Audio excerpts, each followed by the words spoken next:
Take your filthy hands off me. Celeste screamed, shoving the maid so hard she crashed into the kitchen shelf. I'm the wife of Gregory Hale. Do you know what that means? She stormed away in heels, unaware the woman she'd just insulted was about to save the life of the man she tried to destroy. Before we continue, don't forget to subscribe for more thrilling folktale stories. Like, share, and leave a comment if this one shocks you. Now let's dive into The Lie That Tightened the Noose. A story where lust met rejection, lies nearly claimed an innocent life, and the truth came walking in wearing a maid's uniform, just in time. They said he looked too good to just drive a car. Lean, sharp-jawed, with ocean blue eyes that held quiet storms, Logan Brooks didn't belong behind the wheel. He looked like he belonged on magazine covers. But there he was, dressed in a crisp black uniform, holding open the door of a luxury Rolls-Royce with quiet confidence. It was his first week working for billionaire Gregory Hale, a real estate tycoon known as much for his wealth as for his no-nonsense discipline. Logan was focused, punctual, and polite, never spoke unless spoken to. But not everyone appreciated his professionalism, especially not Celeste Hale. She was the kind of woman who entered a room like she owned time itself, flawless skin, red lips, and a gaze that could melt steel. She was used to people gawking, worshipping, obeying. But Logan? He barely looked at her, and that intrigued her. That morning, as Logan pulled the car into the circular driveway, Celeste emerged from the mansion in a white silk robe that danced with the breeze. Gregory wasn't home. She leaned over the hood, pretending to check her nails. You're early, she said, her voice laced with suggestion. Logan stepped out and opened the car door. Traffic was light, ma'am. She tilted her head, inspecting him with slow interest. How old are you, Logan? 27, ma'am. Celeste's smile curved, but it wasn't warm. A man of few words. I like that. Just then, Isla, the maid, peeked through the second-floor window. She'd seen that look in Celeste's eyes before. Trouble wore lipstick in this house, and Isla had learned to recognize when it was on the move. Logan remained professional. He didn't notice the growing danger. Or perhaps he did, and chose to ignore it. Either way, the clock had just started ticking on a game he never agreed to play. Celeste Hale had always gotten what she wanted. Jewelry, yachts, politicians' favors, even Gregory Hale himself. Ruthless billionaire, 20 years her senior. She had beauty, money, and the cunning of a lioness in silk. But lately, something gnawed at her. Gregory was getting older. Boring. Predictable. And then Logan arrived. He was everything Gregory wasn't. Young, quiet, firm, and, most dangerously, unimpressed. That intrigued her more than she admitted. From behind tinted sunglasses, she watched him polish the car each morning, the fabric of his shirt stretching across his back. From the upper balcony, she stared as he jogged through the compound gates during his break. At dinner parties, her eyes wandered toward the garage, wondering what Logan might look like in a tux. And every time she spoke to him, she played her game of double meanings and veiled flirtation. One afternoon, she approached while he was detailing the dashboard. You missed a spot, she said, pointing to a perfectly clean surface. Logan looked up. It's been wiped twice, ma'am. Her lips curved. Then wipe it again for me. She walked away, the sway in her hips deliberate. Logan exhaled and continued wiping. He was no fool. He'd seen this kind of dance before. Women who tested boundaries. Women with power. But what worried him most wasn't her. It was what a woman like Celeste could do if rejected. Upstairs, Isla noticed it again. Celeste lingering in places Logan would pass. Wearing robes too sheer. Lipstick too red. Isla had worked in many rich homes. But none where danger wore perfume this expensive. The way Celeste stared at Logan wasn't affection. It was hunger. And hunger like that, if denied, didn't go away quietly. It roared. Isla Monroe had served the Hale estate for 4 years. She wasn't just a maid. She was a watcher, a quiet shadow, a woman who had learned to read people from the corners of rooms they never noticed. She'd watched Gregory Hale broker deals on speakerphone while sipping wine. She'd seen Celeste charm senators and snub servants. And lately, she'd seen something she didn't like at all. Celeste was circling Logan like a predator dressed in silk. Isla didn't just see it. She felt it. The long pauses when Celeste passed Logan. The extra spritz of perfume before stepping outside. The sudden interest in car maintenance she never had before. And then there were the conversations. "Do you think our new driver has a girlfriend?" Celeste once asked during brunch, twirling her spoon slowly. Gregory hadn't noticed, but Isla had. She stood in the background, pretending to dust the curtains. But her ears were sharp. That evening, Isla took a bold step. She positioned a small motion-activated camera, disguised as a decorative button, on a shelf facing the garage. Not to trap anyone, just to protect someone. Because Logan didn't deserve what was coming. And Isla knew the look in Celeste's eyes wasn't just curiosity. It was danger wrapped in desire. Celeste had a pattern. She liked attention. And when she didn't get it, she took it by force or by lies. Isla had once seen her fake tears to get a maid fired. Another time, she'd told Gregory that a chef looked at her the wrong way just because he asked her to wait for the salmon to thaw. So Isla began to watch. Quietly. Strategically. She timed her chores to pass by the garage. She left her phone on record in the pantry when Celeste wandered near Logan. She made mental notes of every smirk, every whisper, every touch that hovered a little too close. Isla wasn't jealous, though she admired Logan from afar.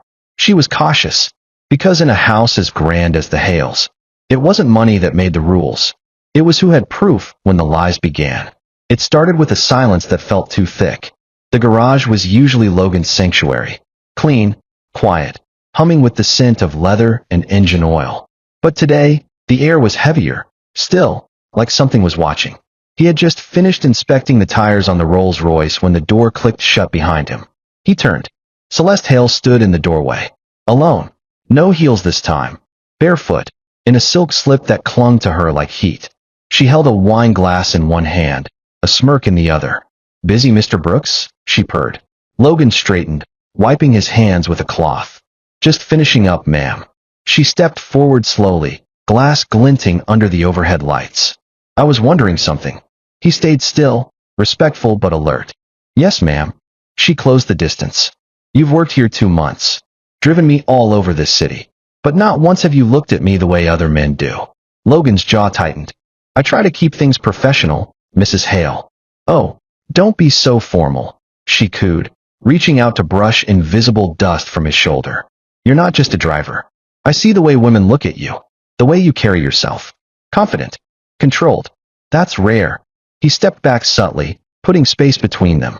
"With all due respect, this isn't appropriate." Celeste's smirk faded, replaced by something colder.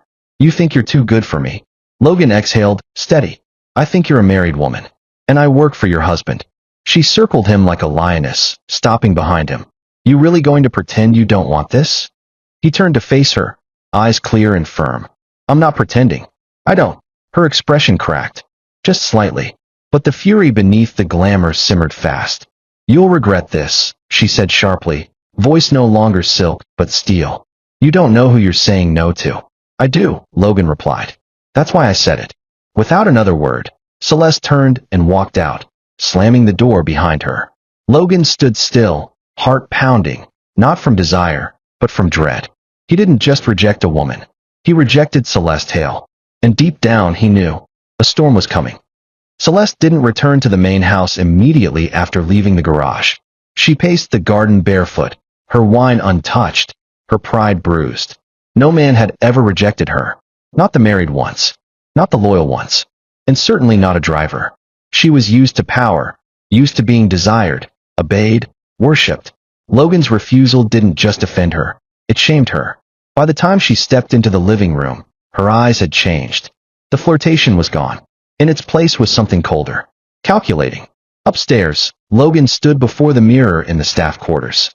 He'd replayed the scene over and over. Every word. Every glance. And though he was proud he'd kept his integrity, there was a weight settling in his chest. He'd seen what people like Celeste could do when embarrassed. He took a deep breath and grabbed his phone to call his sister. But before he could dial, a knock came at the door. It was Isla. Her voice was low. "She's pacing like a madwoman. And Gregory's due back in an hour." Logan nodded. "She made a move?" "I know," Isla replied. "I saw how she walked out. Like a queen whose crown was snatched." He sighed. "What do I do?" "Stay out of sight. And don't say a word to anyone unless you have to." But downstairs, Celeste wasn't planning to keep quiet. She sat on the velvet chaise, slowly dialing Gregory's private number. When he answered, her voice quivered, soft, broken, almost afraid. Greg, something terrible happened. What is it? He asked, instantly alarmed. It's Logan, she whispered. He cornered me in the garage. Said things. Tried to touch me. There was silence on the line. Then Gregory's voice turned to stone. He did what? I didn't want to tell you, she lied, her voice trembling perfectly. But I was so scared. I ran. I locked myself in the bathroom. I didn't want you thinking I was exaggerating. Gregory stood from his office chair, fury rising in waves. I'll handle it. Don't worry. As Celeste hung up, her trembling act melted into a wicked smirk. Her pride was wounded, but her weapon was ready. She didn't care what it cost Logan. He had made her feel small. Now she'd make him disappear. Night fell heavy over the Hale mansion. Dinner was quiet, too quiet. Gregory Hale sat at the head of the long mahogany table, eyes fixed on his wine glass, fingers tapping against its stem. Celeste sat across from him in a flowing black dress, her face pale, her expression convincingly shaken. Logan was nowhere in sight. Isla had convinced him to stay in his quarters. But the house wasn't at peace. Something dark was brewing beneath the chandelier light. Celeste dabbed her napkin to her lips and rose from her seat with a slow, dramatic sigh. I can't eat, she whispered, just loud enough for Gregory to hear. Not after what happened. Gregory stood immediately, voice low and stern. You don't have to say another word. I've already called the chief of security. They'll be here tonight. Tonight? She said, feigning fear. What if he runs? He won't, Gregory said coldly. Not if he knows what's good for him. Moments later, the mansion's security team arrived. 3 men in suits with hard eyes. Gregory met them at the front foyer. I want him arrested. Now. My wife said he tried to assault her, Gregory growled. I want him off my property and in a cell before midnight. The guards nodded, moving swiftly toward the staff wing. Inside his small room, Logan heard the heavy footsteps before he saw the flashlights.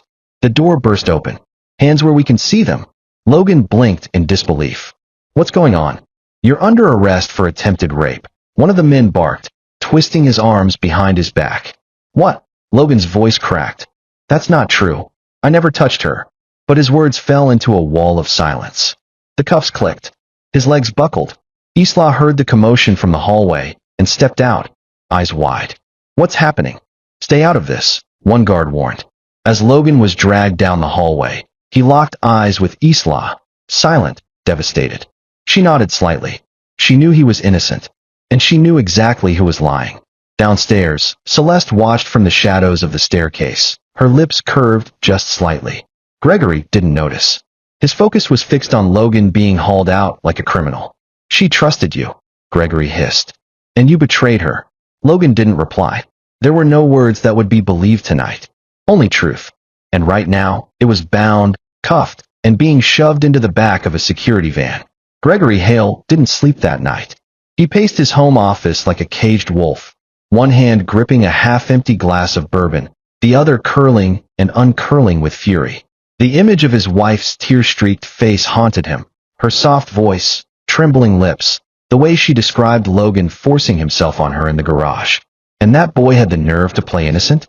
It was nearly dawn when Gregory picked up his phone and made the call. Chief Duncan, he said. It's time. I want full charges. Assault and attempted rape. I don't care how clean his record is. Press everything you can. I want him to rot. Understood, sir. The chief responded without hesitation. At 7:14 a.m., 2 black and white police cruisers rolled into the estate. Isla watched from the kitchen window, heart pounding in her chest. Something about the way Gregory stood beside the police made her skin crawl. He wasn't questioning anything. He wasn't asking for evidence. He had made up his mind. And Logan didn't stand a chance. When they pulled Logan from the holding cell at the local precinct and shoved him into the back of the cruiser, he still hadn't processed the nightmare he was trapped in. His wrists were bruised from the handcuffs. His lips were dry. And his voice, once steady and respectful, now cracked from repeated, unanswered pleas. I didn't do it, he whispered to the arresting officer. Please. I swear on my mother's grave. I never touched her. The officer didn't even look at him. Back at the Hale residence, Celeste reclined on the patio lounge chair, sipping orange juice and flipping through a fashion magazine as if nothing had happened. When Gregory returned from the station, she looked up with perfect calm. Is he gone? Gregory's face was hard. He'll be in front of the court by noon. I've spoken to the prosecutor. They're pushing for a swift trial. Public execution. No delays. Celeste gave a soft, pitiful sigh. It's all so painful. I just hope justice is done. Justice. Isla nearly dropped the tray she was holding in the dining room.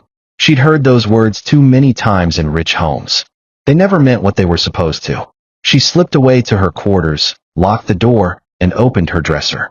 Hidden inside, her phone buzzed with the motion alert from the day before. Garage. Afternoon. Exactly the time Logan said it happened. She pressed play, and what she saw made her breath hitch. Celeste. Advancing. Smirking. Whispering things that didn't belong in any marriage. Logan. Refusing. Backing away. Standing tall. Then Celeste's face twisting in rejection. Rage. It was all there. Every second. Recorded. Isla sat still for a long time. Because now she knew. Logan wasn't just innocent. He was seconds away from losing his life for a lie. Isla Monroe sat on the edge of her narrow bed, her fingers trembling slightly as she tapped her phone screen again. The video began to play for the fourth time. Same frame. Same moment. Same truth. Celeste in a silk robe, stepping into the garage like she owned every man under her roof. Her wine glass tilting. Her body leaning in. The way her hand grazed Logan's chest. Uninvited. Her smile twisting when he backed away. Ma'am. Logan's voice echoed through the recording. This isn't right. And then Celeste's words, dripping with venom disguised as charm. You'll regret this. You don't know who you're saying no to. The moment the garage door slammed shut, Isla paused the video. It was undeniable. And yet, not a single person had asked for proof. No police investigator. No questions from Gregory. No review of security footage. Just accusations. Arrest. Trial. Public hanging. She looked at the time. 8:46 a.m. The court was moving fast, too fast. Gregory Hale's name still held weight in the city. When he called for a public execution, people moved without hesitation. Logan's innocence wasn't even a possibility in their minds. But Isla had always trusted her instincts. That's why she'd placed the discreet recording pin on the garage shelf weeks ago. She didn't expect it to catch something like this, but deep down, she'd sensed trouble the day Celeste first lingered too long. And now, with the video burning in her hands, the question wasn't what she knew. It was what she would do about it. She stood and walked to the window, peering out toward the front gates. Press vans were beginning to gather. City guards were already on site, setting up barricades. Rumors of a high-profile execution had leaked, and the public wanted a show. Logan had hours, maybe less. Isla's breath caught in her throat. She clutched the phone tighter. If she said nothing, she'd be safe. Celeste would never know she had the video. Life would go on. Her job would remain. No one would question her silence. But Logan? He'd die for a crime he didn't commit. She whispered under her breath, as if to steady her soul. If I don't speak, I'm no better than the one who lied. With renewed resolve, Isla slipped the phone into her apron, tucked her hair into a bun, and headed toward the back door. She wasn't going to the market. She was going to save a man's life, even if it meant turning the mansion upside down. The square was full. Vendors had closed their stalls early. Offices had shut their doors. Whispers of the trial had raced through the city like wildfire, and now, people pressed against the barricades, faces tense with curiosity, horror, or morbid excitement. At the center stood a raised wooden platform, and on it, a gallows. The noose swung gently in the breeze, its thick, braided fibers coiled like a waiting serpent. Two guards stood at attention. A city judge paced beside them, reading over the official charge sheet with stern lips. Gregory Hale stood in the front row, arms folded, face like stone. The weight of his wife's humiliation had bloomed into rage, and now, justice, his version of it, was minutes away. Behind the crowd, reporters clutched cameras, capturing every moment. Billionaire's driver to be executed for assault on wife, the headlines would say. No one asked questions. No one dared to doubt the word of Gregory Hale. And then came the wagon. The wooden wheels creaked as it pulled into the square, escorted by 4 officers on horseback. Inside, Logan sat in silence, wrists shackled, ankles chained. His face was gaunt, his eyes hollow but burning with something that refused to die. Truth. As the wagon stopped, he was yanked out roughly. Gasps rose from the crowd as they saw him. Young, calm, with not a trace of fear. He didn't resist. He didn't beg.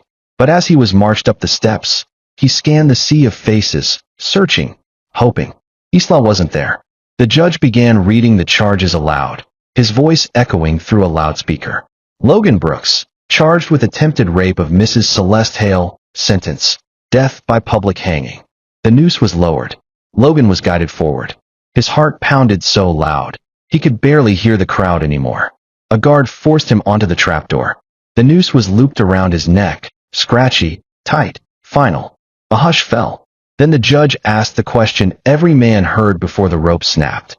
Any last words? Logan's voice was low at first, then louder. I'm innocent, he said. I never touched that woman. She lied. She tried to seduce me, and I said no. That's the only crime I committed, refusing a woman with power. Murmurs swept through the crowd. But it was too late. The judge raised his hand to signal the executioner. Logan closed his eyes. A single tear slipped down his cheek. Not for himself, but for the truth that might die with him. Then, stop. The words shattered the silence like glass. Every head turned. The guards hesitated. The judge froze mid-motion. From the edge of the crowd, a figure burst through, clutching a phone, apron fluttering in the wind, hair wild with urgency. Her voice rang out again. Don't kill him. He's innocent. I have proof. Gasps swept through the square. The crowd parted instinctively as Isla pushed forward, shoving past city guards and reporters who fumbled with their cameras. Gregory Hale's eyes narrowed. Isla. She reached the base of the platform and climbed the steps without asking permission. Her hands trembled, but her voice was clear. You're about to hang a man for something he didn't do. A guard moved toward her. Miss, you need to. Don't touch me, she snapped. Let me speak. Just give me 60 seconds. The judge lowered his hand slowly. What is this about? Isla took a deep breath, raised the phone above her head, and faced the crowd. I work in the Hale household. I've seen the truth. And I knew something was off from the moment that woman started circling Logan like a vulture. So I set a recording device near the garage 3 weeks ago. I didn't plan to catch anything. But I did. She looked toward Logan, who stared in disbelief. He didn't assault her. She assaulted his dignity. She came onto him. He refused her. That's the only truth. Gregory stepped forward. This is outrageous. But the crowd was no longer listening to him. The judge gestured to the nearest guard. Play the recording. Isla nodded, unlocked her phone, and turned the volume up. The square fell quiet again. Celeste's voice came through first, seductive and unmistakable. You're not just a driver. I see how you carry yourself. Then Logan's voice, firm but polite. With all due respect, ma'am, this isn't right. And finally, the chilling threat. You'll regret this. You don't know who you're saying no to. When the recording ended, you could hear the wind brushing across the microphone. And then, nothing. Not a sound from the crowd. Not a word from Gregory. The silence was louder than thunder. The judge turned slowly toward Logan. Remove the rope. Now. 2 guards rushed forward. The hangman stepped back, pale. Isla fell to her knees beside Logan, tears welling in her eyes. His hands were still bound, but his shoulders relaxed for the first time in days. The truth had spoken, and the noose would not tighten today. The silence that followed the recording was suffocating. Hundreds stood in stunned disbelief, mouths agape, hands covering lips, some even stepping backward as if the truth itself had knocked the wind out of them. The gallows, which only minutes ago had been the stage for death, now felt like the center of a courtroom, and the entire city had just witnessed the verdict. A woman in the crowd whispered, "She lied." A man near the front row growled, "That poor boy was about to hang." Isla rose slowly beside Logan, her knees weak, but her resolve solid as steel. Gregory Hale stood frozen, his jaw clenched, his pride unraveling before the eyes of his city. The crowd no longer looked at Logan with suspicion. They looked at Gregory, and they looked with questions. How could this happen under your watch? You were going to kill him. You believed her without proof. The judge stepped forward, voice shaking with restrained anger. Remove his bindings. He is not guilty. Let it be entered into the public record. Logan Brooks is an innocent man. The guards rushed to undo the shackles. Logan stumbled slightly, but Isla steadied him. His hands were free, and so was he. The crowd burst into claps, but it wasn't applause. It was outrage. "Arrest the wife," someone shouted. She should be the one standing there with a rope around her neck, another yelled. Gregory finally stepped forward, attempting to salvage control. There must be a mistake. Maybe the video was edited. Enough, the judge thundered. Are you accusing your staff of faking the truth? Or are you just ashamed that your money blinded you to it? Gregory's mouth opened, then shut again. He had no defense. In the distance, reporters had already begun sending headlines to the press. Innocent driver saved by Maid's secret recording. Celeste Hale accused of framing employee after rejected advances. City guards moved swiftly. We'll need to bring your wife in for questioning, Mr. Hale. This is now a criminal matter. Gregory didn't protest. For once, the billionaire had nothing to say. Logan turned to Isla, voice soft, but full of gratitude. You didn't have to do this. You could have stayed quiet. Isla looked up at him, eyes shimmering. I couldn't watch you die for telling the truth. Logan nodded slowly. Then you didn't just save my life, you saved my soul. The square buzzed with emotion as Logan descended the steps of the platform. Not as a criminal, but as a survivor. People stepped aside. Some reached out to touch his arm. Others whispered apologies they didn't know how to voice. But one thing was clear. The city had nearly killed an innocent man. And now, the lie that nearly tightened the noose was about to pay its own price. Celeste Hale sat in the private lounge of the Hale mansion, sipping champagne and smiling to herself as she flipped through an old-fashioned magazine. She had no idea that her carefully spun web had just been ripped apart in the city square. No idea that her husband's prized reputation was in ashes. No idea that Logan had been saved. And certainly no idea that her voice, her own words, had just become her undoing. The front gates burst open. Black SUVs rolled in fast, flanked by uniformed city officers and plainclothes investigators. House staff began to whisper. The air shifted. Danger had returned. Only this time, it wasn't coming for Logan. It was coming for her. Inside, a maid knocked frantically on the lounge door. Ma'am, the police are here. Something's happened. Celeste didn't move at first. Police, she echoed. For what?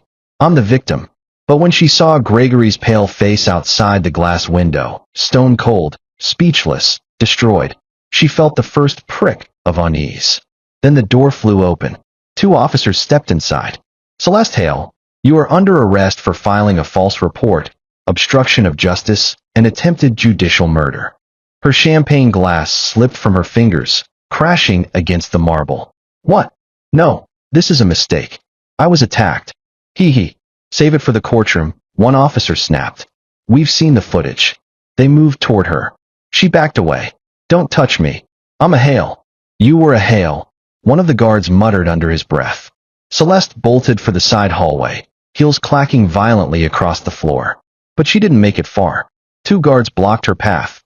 Another came up behind her. And in seconds, she was forced to the ground, arms behind her back, wrists clamped in cold steel. You can't do this to me, she screamed. You have no idea who I am. The lead officer leaned down, voice like ice. Actually, ma'am, we know exactly who you are now. As she was dragged through the front doors, the staff watched in shocked silence. The same woman who strutted past them like a queen, now wailed like a child, her mascara running, her robe clinging to her in wrinkled shame. Outside, reporters waited. Cameras flashed. And the lie that had almost killed an innocent man was now being escorted into the back of a police van, screaming, twisting, but completely powerless. Justice had begun its turn. Gregory Hale stood on the steps of City Hall, surrounded by flashing cameras, a wall of reporters, and the weight of disgrace pressing against his chest like armor he couldn't take off. His billion-dollar empire hadn't prepared him for this moment. No business deal, no private jet, no carefully worded press release could erase what the public now knew, that he had almost sentenced an innocent man to death based on a lie. Behind him, aides whispered nervously. A podium had been placed at the center of the staircase, flanked by city officials and investigators. And standing a few paces away, with Isla at his side, was Logan Brooks, no longer in cuffs, no longer a target, but now the only man the city trusted. Gregory stepped forward slowly. His eyes were sunken. His voice, when it came, had none of its usual dominance. I come before you today, he began, not as a businessman, not as a figure of wealth or power, but as a man who failed another man gravely. A hush fell over the crowd. I believed the words of someone I loved without question, he continued. And in doing so, I allowed an innocent man to be humiliated, imprisoned, and nearly executed. For that, I carry a shame no title can hide. He turned his eyes to Logan. I made a mistake. A dangerous, unforgivable one. And I didn't listen when I should have. I didn't ask for proof. I didn't seek the truth. I just reacted, with rage, with pride, and with blind trust in the wrong person. Logan held his gaze, but said nothing. Gregory took a deep breath. Mr. Brooks, he said formally, I am deeply sorry for what I put you through. No apology can undo it, but I will spend the rest of my days trying to repair what my ignorance nearly destroyed. The reporters scribbled frantically. One of them asked, will you be stepping down from your company? Gregory didn't answer. Instead, he looked once more at Logan. If you never forgive me, I'll understand. But thank you for surviving what I almost let happen. Logan's eyes softened, but he still didn't speak. Not yet. The truth didn't need a response today. Only silence, and the weight of a lesson learned too late. The noise of the city faded behind them as Logan and Isla walked through the small park near the courthouse. It was a quiet place, trees rustling gently in the wind, benches empty, the chaos of the morning finally melting into calm. Logan inhaled deeply, the air fresher than it had felt in days. No metal cuffs around his wrists. No eyes watching with judgment. No rope above his head. Just freedom. And the woman who had given it back to him. They sat on a bench beneath an old oak tree, the sun slipping through the branches in soft, dappled rays. Neither spoke at first. Logan turned to her slowly, his voice low. You didn't have to risk yourself. But you did. Isla smiled faintly, brushing a strand of hair behind her ear. I couldn't live with myself if I didn't. I saw what was happening, and I knew the truth wouldn't come out unless someone stood for it. He studied her, this woman who had moved like a shadow in the background for so long, unseen by most, yet watching everything. She didn't wear power or wealth, but today, she had proven herself stronger than them both. I thought I was done, he admitted. When I was standing there, rope around my neck. I wasn't scared of dying. I was scared that I'd die a lie. Isla looked at him, her eyes warm. But you didn't. The truth lived because you held on to it. I just helped carry it the rest of the way. Logan smiled for the first time in what felt like forever. I'll never forget what you did. They sat in silence again, but this time, it wasn't heavy. It was comforting. The kind of silence that only exists between people who have seen the worst and helped each other through it. A breeze passed, lifting the leaves.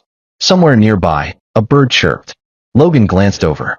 I never thought I'd say this, but maybe getting hired by the Hales was the best and worst thing that ever happened to me. Isla laughed softly. It brought us here, didn't it? He nodded. And in that small, unspoken moment between them, something new began to take root. Not just freedom, not just survival, but something gentler, something closer to hope. 3 days later, the city square was full again, but this time, not for punishment. Banners fluttered overhead. A temporary stage had been erected where the gallows once stood. And at the center of it all stood Logan Brooks, no longer in shackles, no longer in silence, but standing tall in a crisp navy suit, his name now on the lips of every grateful citizen. The mayor stepped forward with a plaque in one hand and a check in the other. Today, she announced, we recognize not only the courage of a young man who stood firm in the face of injustice, but also the quiet heroism of a woman who chose truth over fear. Applause roared through the crowd. Logan shook the mayor's hand as flashbulbs lit the stage. The compensation package was generous, enough to buy a home, build a new life, and erase the financial scars of his false arrest. But the applause meant more. It was the sound of a city acknowledging its failure and his strength. From the front row, Isla watched quietly, pride shining in her eyes. Gregory Hale was absent. Celeste remained behind bars, awaiting trial. But Logan? He was free, respected, and for the first time in his life, celebrated. As the mayor handed him the keys to a new home gifted by the city, Logan's eyes searched the crowd and landed on Isla. He smiled, and with a nod, he stepped down from the stage, walking toward the only person who had truly seen him when the world looked away. The little white cottage on the hill was quiet, surrounded by blooming flowers and laughter carried on the wind. It had been weeks since the chaos, since the rope, since the lie that nearly ended him.